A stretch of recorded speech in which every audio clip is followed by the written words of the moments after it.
Right off the bat, tossing real-life racehorses into the Moe transmogrifier was a formula guaranteed to keep the lights on at side game for decades. Seriously, the concept alone is perfect for a gacha game, and the US fanbase has been chomping at the bit for a chance to join in. So with the English release of the game, I want to circle back to what initially caught my eye with Uma Musume. Season 1 of the anime was okay. The character designs were already adorable, and the setting felt grounded enough to draw folks in, so in ideal circumstances, that would have been more than enough to get the horse gotcha ball rolling. The problem is, the release of the game had been postponed, so this promotional material was suddenly being released with nothing to promote. Of course, it was meant to stand on its own as a piece of art alongside promotional material, but all of a sudden there was nothing to direct that energy towards, and the director was already directing their energy towards another show, specifically Hinamatsuri, which absolutely ruled that season. Also, I really didn't like the trainer after this part.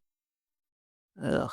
But that's also relevant because Hinamatsuri being as good as it is part of why I think the second season of Uma Musume went as hard as it did. Because afterwards, more delays and postponements kept popping up for this game, so eventually it became clear that they're gonna have to bring this director back to make another season of the anime so that people are still as excited for when it actually releases, and that means they can take the same creative energy that they put towards Hinamatsuri and apply it to a world that they have a lot more control over as an original story, and build on a narrative that they had already established. Season 2 relishes in the friendly, motivating competitive rivalries amongst the entire cast. The two leads, Tokai Teo and McQueen, are the best examples, and Teo's journey is the one we spend the most time with, but the show isn't just about them. The series is designed to highlight the vast swath of equine adjacent gals, so any one of them could be your favorite in-game. Hence the deliberate signposting of all their names in the first episode, and the names actually blur if some of them are further in the background. Nope, stay on topic. That means the team has the creative challenge of writing a story that can shift away from the protagonist to spectate the extended cast, but never drift so far away that we potentially lose interest in her ambitions as the driving force of our journey through the season. So naturally, they gave Teo a huge win right off the bat, and then broke her leg. This unexpected reality check shifts thematic focus away from expecting a series of Tokai Teo victories and towards her journey back to the speed and power we just witnessed. She has her goals written down at the start: win an undefeated Triple Crown and live up to the legacy of her idol.